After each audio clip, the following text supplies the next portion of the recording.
Hello students, आप लोग कैसे हैं। आशा करता हूं आप लोग ठीक होंगे, चुस्त दुरुस्त तंदुरुस्त होंगे। आज हम पढ़ेंगे फिर से पुनः फ्रक्टोज के बारे में जिक्र करते हैं और फ्रक्टोज में हम पढ़ेंगे रासायनिक गुण।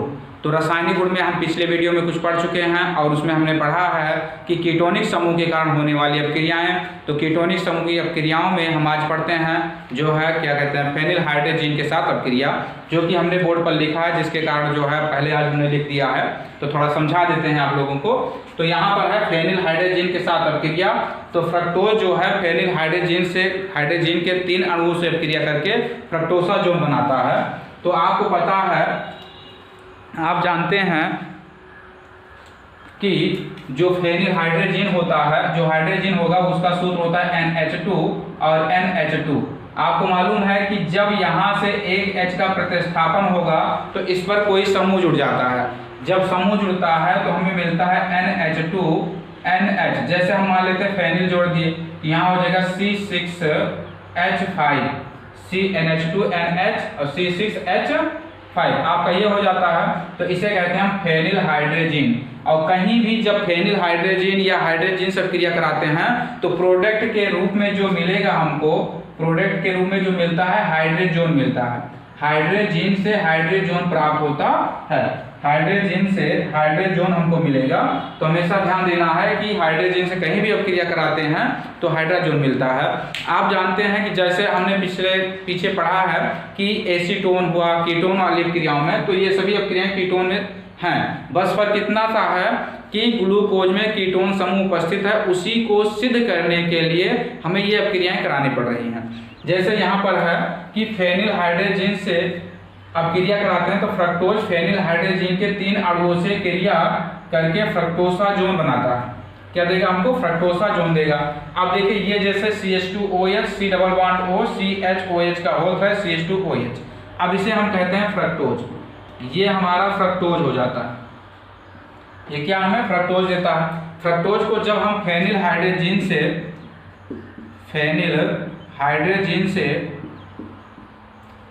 से अपक्रिया कराएंगे तो हमें देगा फ्रक्टोज फेनिल हाइड्रोजोन देगा।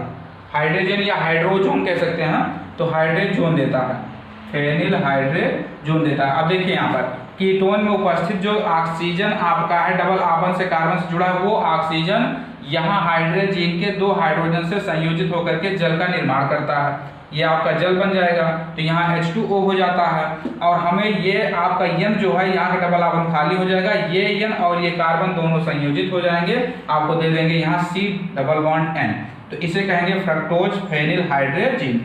अब देखिए यहाँ तो हमने एक अणु से अपक्रिया करा दी, अब दूसरे अणु से जब अपक्रिया कराएंगे, यहाँ देखना हमको ये अपक्रिया करा रहे हैं, जब यहाँ से अपक्रिया कराते हैं तो ये वाला प्रक्रिया जो है ये मध्यवर्ती यौगिक का निर्माण करता है। इसमें ये संयोजित नहीं होता। जैसे ये OH को यानी का OH हाइड्रोक्सिल समूह को जो है आपका एल्डिहाइड समूह में कन्वर्ट कर देता है। तो यहाँ जो OH समूह है ये कन्वर्ट हो जाता है CHO में। तो यहाँ 2H है, ये 2H जो आपका होगा यहाँ वाला CH2, जो H2 है, H2 एक अणु आपका NH2 के साथ जुड़ जाएगा तो हो जाएगा NH3, और एक अणु जो आपका है C6H5NH के साथ जुड़ जाएगा तो हो जाएगा C6H5NH2। तो इसे कहते हैं हम अमोनिया और इसे कहते हैं आपका जो है एनिलीन, इसे कहते हैं एनिलीन। अब हमें मिल जाता है CHO, यहाँ से आप CH2 हटा दीजिए, आपको मिल जाएगा CHO। अब ये आपका अगर देखते हैं तो यहाँ से ग्लूकोज की तरह अपक्रिया करना शुरू कर देगा। यहीं से ये क्या करता है, ग्लूकोज की तरह अपक्रिया करना शुरू कर देता है। जब पुनः हम फेनिल हाइड्रोजीन से अपक्रिया कराते हैं तो फेनिल हाइड्रोजीन का H2, ये वाला H2 यहाँ के ऑक्सीजन से संयोजित होकर के आपको देगा, यहाँ जब O निकल जाएगा और यहाँ का H2 तो यहाँ निकाल देगा तुमको H2O दे देगा, और हमको देगा यहाँ CH डबल बॉन्ड, यहाँ N के पास डबल बॉन्ड है N इंटू NH C6H5, और बाकी तुम्हारी संरचना वही रहेगी, कोई परिवर्तन नहीं होगा। इसी को हम कहते हैं फ्रक्टोसाजोन और इसी को कहते हैं ग्लूकोसाजोन। इससे सिद्ध ये होता है कि फ्रक्टोज और ग्लूकोज को जब फेनिल हाइड्रोजीन से क्रिया कराते हैं या हाइड्रोजीन से क्रिया कराते हैं तो ये दोनों ग्लूकोज और फ्रक्टोज दोनों ही आपको क्या देंगे, ओसाजोन देते हैं, आपको ओसाजोन देते हैं। इससे यह स्पष्ट होता है कि जो फ्रक्टोज और ग्लूकोज का जो ध्रुवण होगा वो डी ध्रुवण हो सकता है या होता है, इससे यह स्पष्ट होता है। अतः इस अपक्रिया से यह निष्कर्ष निकलता है कि फ्रक्टोज में जो आपका है कीटोनिक समूह उपस्थित है। हम लिख सकते हैं कि इससे स्पष्ट है या इससे सिद्ध होता है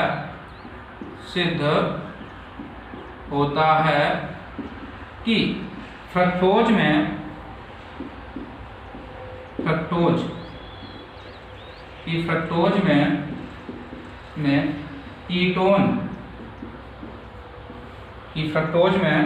कीटोन समूह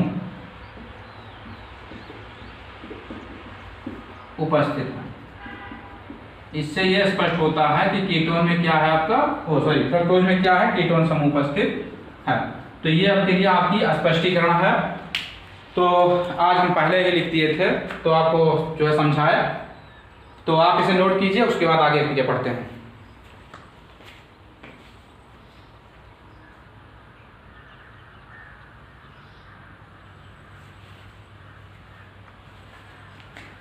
चलिए अब आगे देखते हैं। अब हम पढ़ेंगे जो है फ्रक्टोज का अपचयन। अब हम पढ़ेंगे आपका फ्रक्टोज का अपचयन। फ्रक्टोज का अपचयन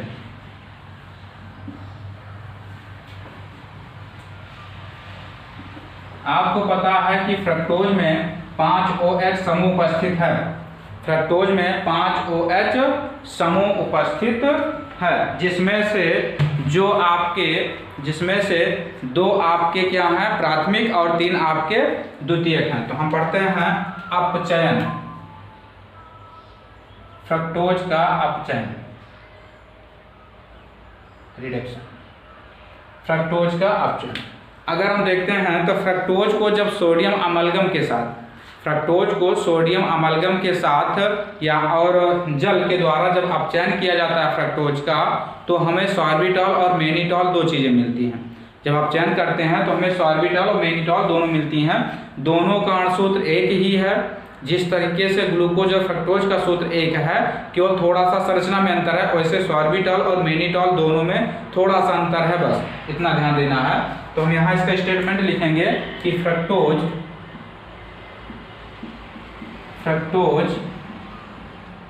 को सोडियम अमलगम तथा जल।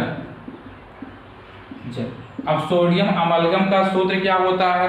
तो सोडियम अमलगम का सूत्र यही होता है, जब मरकरी में कोई धातु मिला दी जाए तो उसको हम अमलगम बोलते हैं। जैसे यहाँ सोडियम, मरकरी में सोडियम मिलाया गया तो सोडियम अमलगम बोला जाएगा। तो सोडियम अमलगम तथा जल, फ्रक्टोज को सोडियम अमलगम तथा जल के द्वारा अपचयन करने पर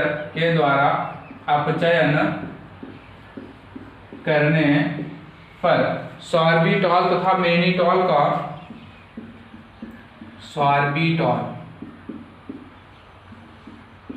तथा मेनिटॉल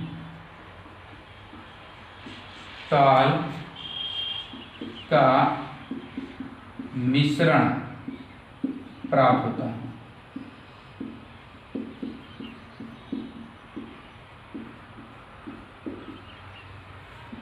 सॉर्बिटॉल तथा मेनिटॉल का मिश्रण प्राप्त होता है।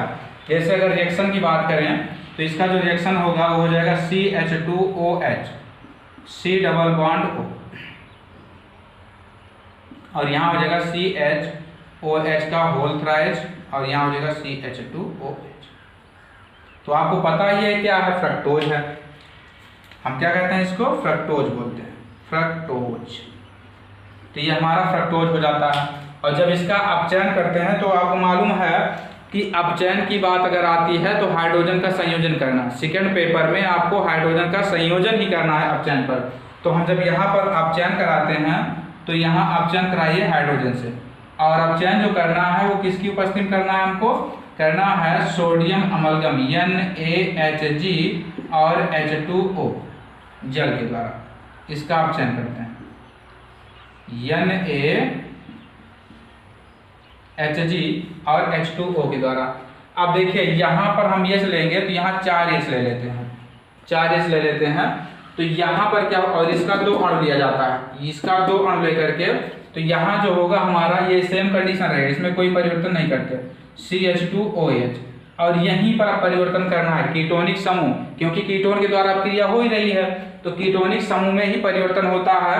तो जब यहाँ से इसको H दिया जाता है O को, तो इसका 2 बॉन्ड जो होता है डबल बॉन्ड, ये इस तरीके से विभाजित हो जाता है, डबल आबंध इसका टूट जाता है। और जब टूट जाएगा आपका, तो यहाँ पर कुछ ना कुछ संयोजन होना जरूरी है। तो जब इसको संयोजित करते हैं तो ये ऑक्सीजन जो होगा यहाँ के सिंगल आबंध से, यानी कार्बन से सिंगल आबंध से जुड़ जाएगा। अब ऑक्सीजन का भी सिंगल आबंध ओपन हो जाता है, तो यही ऑक्सीजन यहाँ के हाइड्रोजन से संयोजित होगा, एक हाइड्रोजन इधर और एक हाइड्रोजन इधर। तो ये है आपका सॉर्बिटॉल, इसे सॉर्बिटॉल कहते हैं, सॉर्बिटॉल, ये आपका सॉर्बिटॉल है। तो ये सॉर्बिटॉल हो जाता है। और इसी को अगर हम क्या करें, OH को इधर कन्वर्ट करते हैं, H को इधर कन्वर्ट कर दें, यानी कहने मतलब है मेरा कि अगर CH2OH और इसे OH को हम इधर कन्वर्ट कर देते हैं और H इधर जोड़ देते हैं, तो ये हो जाता है मेनिटॉल। ये आपका कन्वर्ट हो जाएगा CH2OH मेनिटॉल में कन्वर्ट हो जाएगा, तो इसे कहते हैं मेनिटॉल। तो ये आपका मेनिटॉल में कन्वर्ट हो जाता है। तो ये होता है हमारा अपचयन, और अपचयन हमने किससे कराया है, सोडियम अमलगम तथा जल के द्वारा। अगर आप सोडियम अमलगम और जल नहीं लेना चाहते तो आप ले सकते हैं H2 और प्लेडियम का मिश्रण, किसका, या फिर आप ले सकते हैं और प्लेडियम PD का मिश्रण। PD का जो परमाणु क्रमांक होता है वो 46 होता है, PD का परमाणु क्रमांक जो है वो 46 होता है। और अगर आप का Hg की बात की जाए तो Hg का परमाणु क्रमांक आप स्वयं बताएंगे कमेंट बॉक्स में, तो बताइएगा Hg का परमाणु क्रमांक क्या है, और ये बताइएगा हमसे कमेंट बॉक्स में कि ऐसी कौन सी धातु है जो ध्रुव अवस्था में रहती है, ऐसी कौन सी धातु है जो कमरे के ताप पर ध्रुव अवस्था में रहती है। तो आप इसे नोट कीजिए आप चयन को, फिर आगे बढ़ते हैं।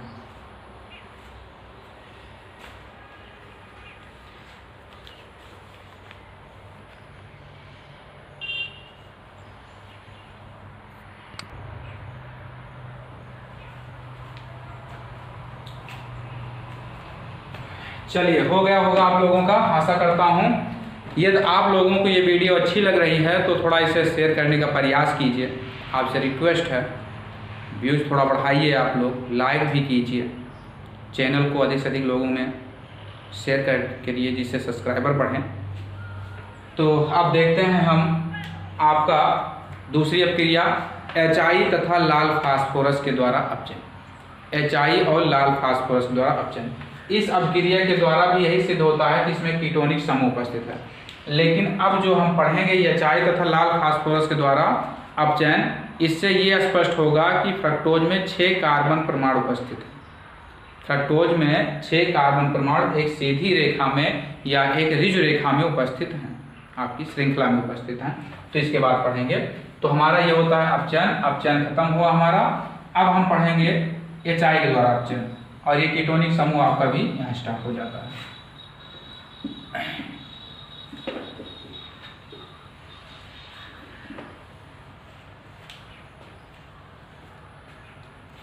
चलिए देखते हैं हम HI, इसे कहते हैं हाइड्रोजन आयोडाइड, इसे बोलते हैं हाइड्रोजन आयोडाइड, तथा लाल फास्फोरस,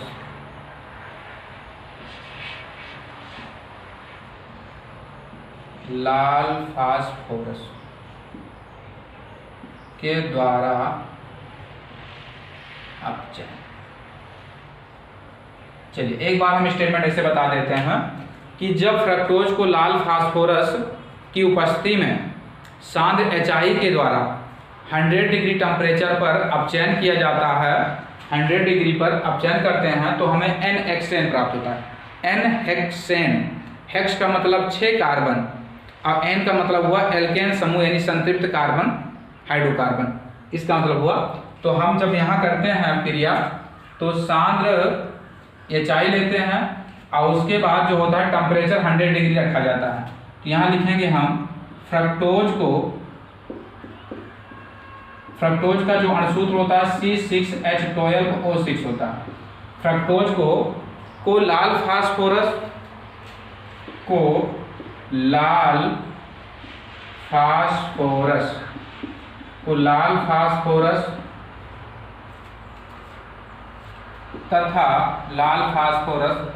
तथा सांद्र HI हाइड्रोजन आयोडाइड के साथ 100 अंश सेल्सियस ताप पर गर्म करने पर N-हेक्सेन, जितनी अब क्रियाएं मैं बता रहा हूं जो अणु से, ये इंपॉर्टेंट अब क्रियाएं हैं, आपको तैयार कर लीजिए आप। N-हेक्सेन प्राप्त होता है, तो आपको मिलेगा N-हेक्सेन प्राप्त होता है।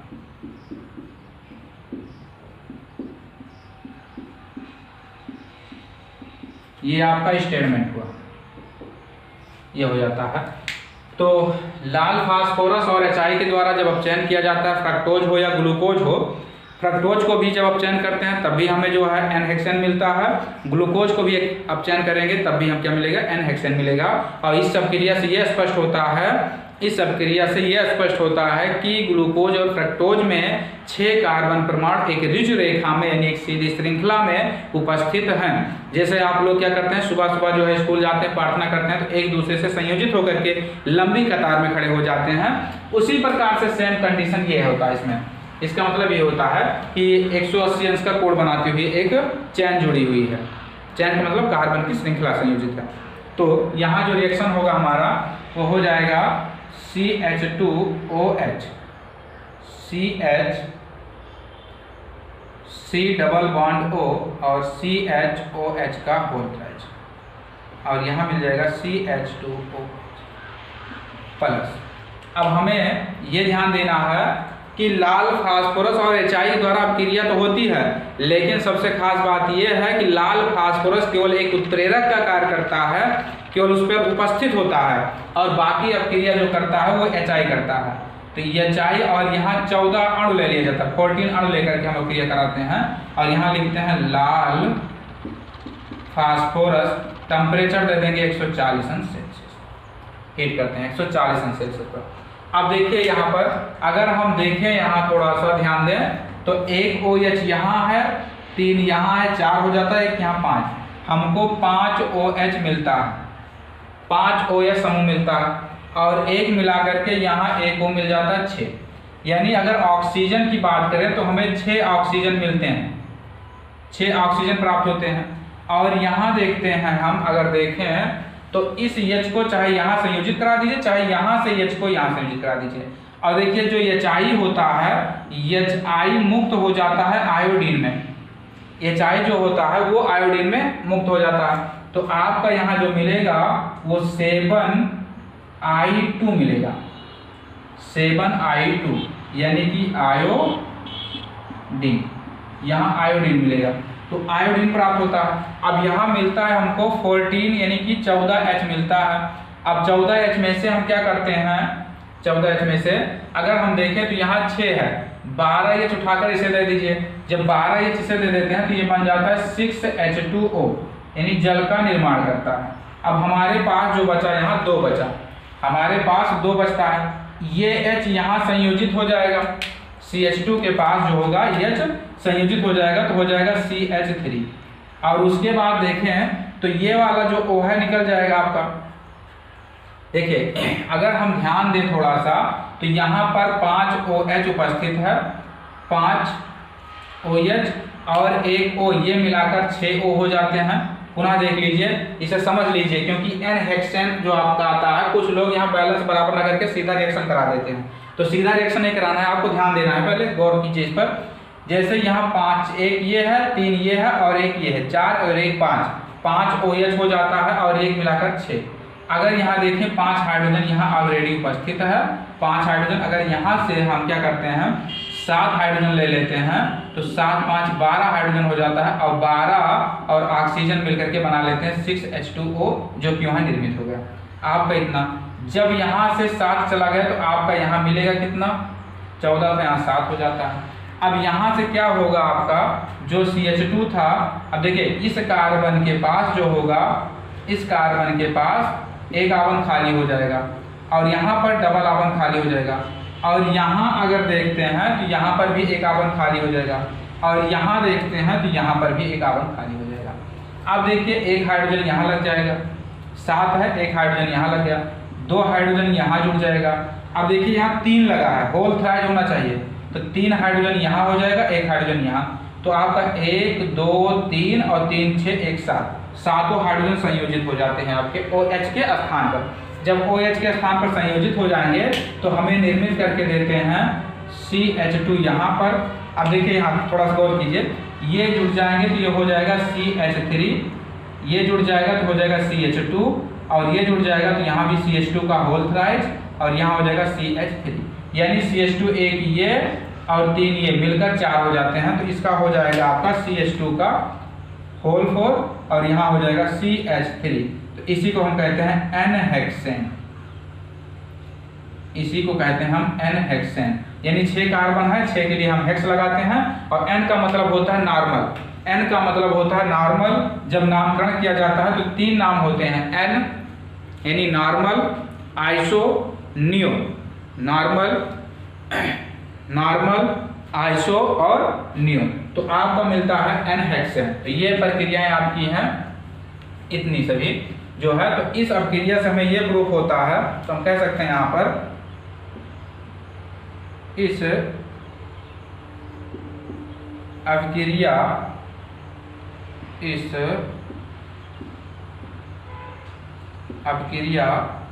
से सिद्ध होता है कि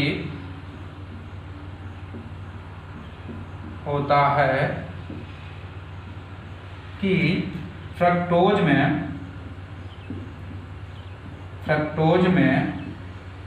6 कार्बन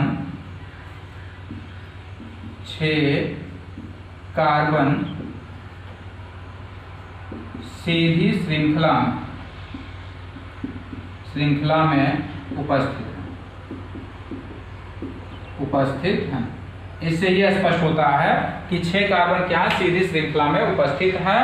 मोस्ट इंपॉर्टेंट अपक्रिया है, ग्लूकोज का यही होगा, फ्रक्टोज का। केवल बस इतना ध्यान देना है कि जहां ग्लूकोज फ्रक्टोज लिखे ग्लूकोज कर दीजिए, बाकी सारी अपक्रिया ऐसे चलेगी आपका, तो इसे नोट कर लीजिए।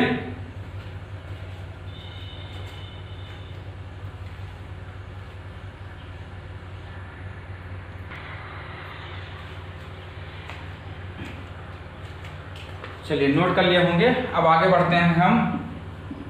तो ये रहा आपका अपचयन। अब इसके बाद हम पढ़ते हैं फ्रक्टोज का ऑक्सीकरण। इसके बाद हम पढ़ेंगे फ्रक्टोज का ऑक्सीकरण।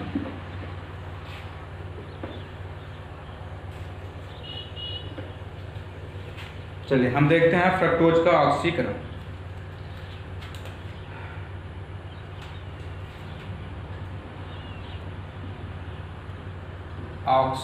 ऑक्सीडेशन, तो ध्यान देना है फ्रक्टोज ब्रोमीन जल के द्वारा ऑक्सीकृत नहीं होता। सबसे पहली बात पॉइंट ध्यान देना है हमको कि जो फ्रक्टोज है, फ्रक्टोज ब्रोमीन, क्योंकि ग्लूकोज तो ब्रोमीन जल के द्वारा ऑक्सीकृत हो जाता है, लेकिन ये नहीं, फ्रक्टोज ब्रोमीन जल के द्वारा ऑक्सीकृत नहीं होता, ऑक्सीकृत नहीं होता है, ये ध्यान देना विशेष करके। उसके बाद जो आपका होगा, तो फ्रक्टोज जो आपका है, फ्रक्टोज प्रबल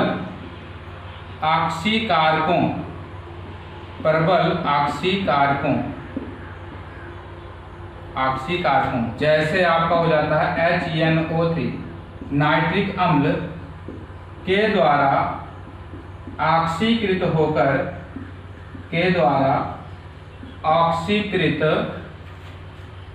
होकर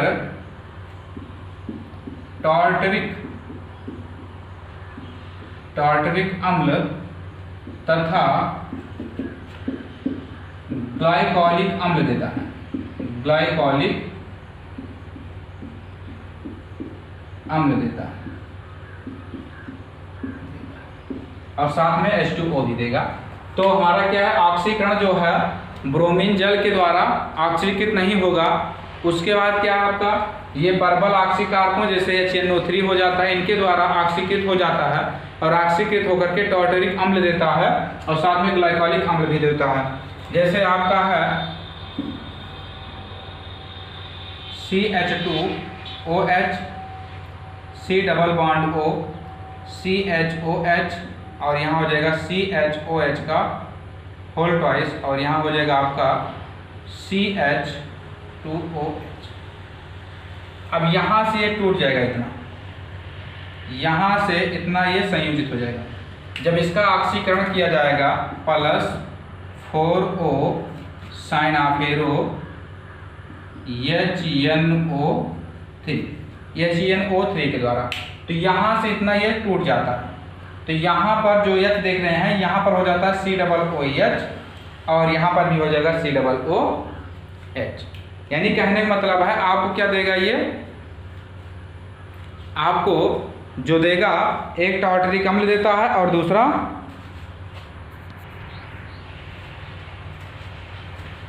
तो आपको क्या देगा, टार्टरिक अम्ल देता है और दूसरा जो देता है आपको वो देता है ग्लाइकोलिक अम्ल देता है।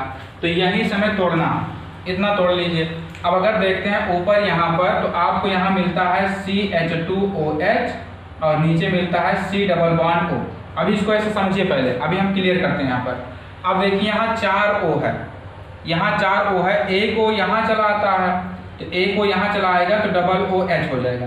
यहाँ से एक H का निष्कासन होता है, एक पहला निकला, और उसके बाद यहाँ मिलता है हमें CHOH का होल ट्वाइस, तो इतना होगा, और यहाँ का 2H का भी निष्कासन होगा, 2H यहाँ से निकल जाते हैं, इसके स्थान पर आ जाता है COOH।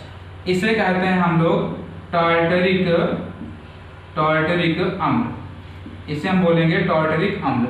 अब देखिए इतना आपका निकला, यहाँ देखिएगा कि यहाँ से ऑक्सीजन एक यहाँ लगा, एक यहाँ लगा। अभी हमारे पास 2 ऑक्सीजन शेष हैं, अभी हमारे पास 2 ऑक्सीजन शेष हैं। अब यहाँ अगर देखें 2H यहाँ पर है, ये दोनों H यहाँ से एक ऑक्सीजन से क्रिया करके हमको बनाता है H2O, हमें क्या देगा, H2O देगा। और हमारे पास जो बचा है CH2OH बचा है, और यहाँ एक O और एक H बचा है। यहाँ का O और यहाँ का H मिलकर के OH हो जाते हैं, और OH जब हो जाते हैं तो यहाँ जब जुड़ेंगे OH के रूप में तो ये हो जाएगा आपका COOH हो जाएगा। यानी इसको हम लिख सकते हैं कि COOH बॉन्ड CH2OH, इसी को हम कहते हैं ग्लाइकोलिक अम्ल। यही है हमारा ग्लाइकोलिक अम्ल। तो ये हमारा होता है ग्लाइकोलिक अम्ल, और इसे तो फेमस है भाई, ये हर गलियों में फेमस है H2O। तो आपका ये है जल H2O, और ये आपका हो जाता है ऑक्सीजन, और इसे हम कहते हैं फ्रक्टोज। आप क्या कहते हैं इसे, फ्रक्टोज। तो ये आपका फ्रक्टोज हो जाता है। तो आज हमने कुछ अब क्रियाएं पढ़ी हैं, अभी इसमें कुछ आप क्रियाएं बच रही हैं, इनका अपचायक गुण बच रहा है।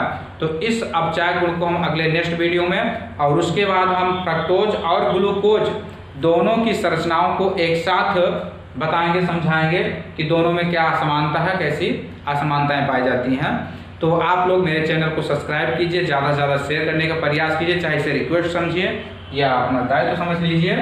तो आप लोग, मैं आशा करता हूँ कि आप लोग चैनल को ज़्यादा से ज़्यादा सब्सक्राइब करेंगे और इसे शेयर भी करेंगे। तो वाचिंग के लिए आप सभी को बहुत बहुत धन्यवाद।